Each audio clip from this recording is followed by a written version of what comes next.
प्रिय दर्शकों, आज मैं आपके समक्ष एक कहानी प्रस्तुत करने जा रही हूँ जिसका शीर्षक है धन की खोज। यह एक जातक कथा है जिसमें बताया गया है कि जीवन में शील, सदाचार और चरित्र ही सबसे बड़ा धन है।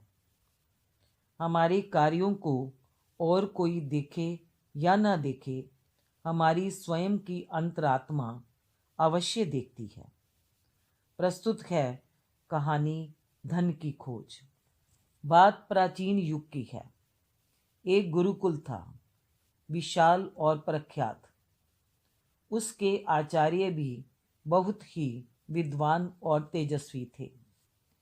एक दिन आचार्य ने सभी विद्यार्थियों को विद्यालय के प्रांगण में बुलाया और उनसे कहा, प्रिय छात्रों, मैंने तुम्हें एक विशेष प्रयोजन से बुलाया है।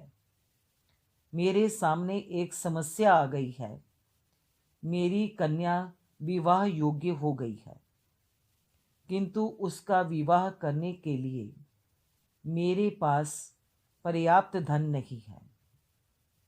समझ में नहीं आता कि क्या करूं। कुछ विद्यार्थी जिनके माता पिता धनवान थे आगे बढ़े और बोले, गुरुदेव, हम अपने माता पिता से धन मांग लाएंगे। आप उसे गुरु दक्षिणा के रूप में स्वीकार कर लीजिएगा। आचार्य बोले, मुझे इसमें संकोच होता है। तुम्हारे परिवार वाले सोचेंगे कि गुरु लोभी है, अपनी कन्या का विवाह शिष्यों के धन से करना चाहता है। आगे बढ़े हुए शिष्य पीछे हट गए। आचार्य सोच में पड़े रहे। कुछ समय बाद आचार्य बोले, एक उपाय है। तुम लोग धन ले आओ, किंतु मांग कर नहीं। तुम उसे ऐसे लाओ कि किसी को पता ना चले। मेरा काम भी हो जाएगा और मेरी लाज भी रह जाएगी। शिष्यों ने बात मान ली। जो विद्यार्थी धनी परिवारों के नहीं थे, वे गुरु सेवा से वंचित न रह जाएं, यह सोचकर आचार्य उन लोगों से बोले, तुम भी अपने अपने घरों से कुछ न कुछ ले ही आना, पर ध्यान रखना कि किसी की भी दृष्टि उस पर ना पड़े। यदि किसी ने देख लिया तो ये वस्तु विवाह के लिए अशुभ हो जाएगी। शिष्यों ने विश्वास दिलाकर कहा, हम जो कुछ भी लाएंगे इसी प्रकार लाएंगे। दूसरे दिन से आज्ञाकारी शिष्य तरह तरह की वस्तुएं लाने लगे। आचार्य उन्हें प्रसन्नता से ग्रहण करते जाते।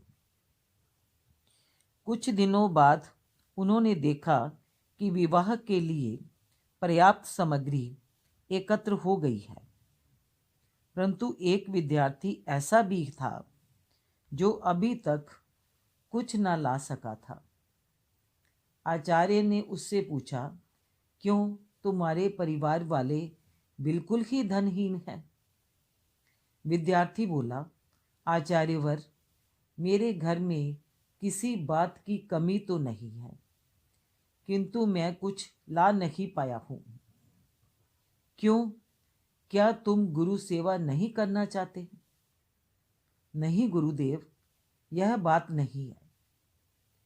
आपने कहा था कि ऐसी वस्तु लाना जिसे उठाते समय कोई देख ना रहा हो।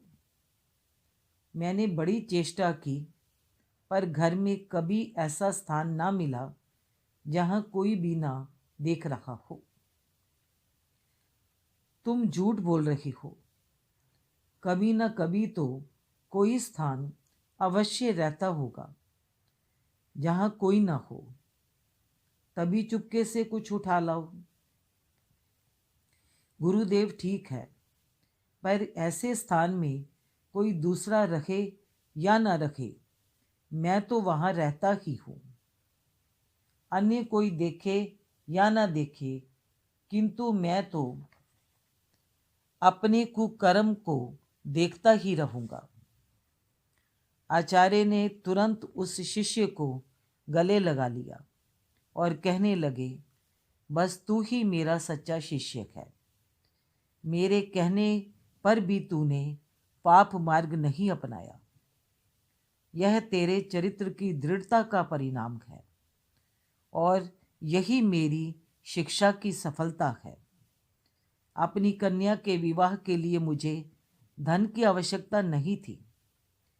मैं तो एक ऐसे युवक को खोज रहा था जिसके पास शील, सदाचार और चरित्र का धन हो। मैंने उसे आज पा लिया है। तू ही मेरी कन्या के लिए योग्य वर है। धन्यवाद। दर्शकों, ये कहानी आपको बहुत पसंद आई होगी। फिर मिलेंगे नए वीडियो के साथ।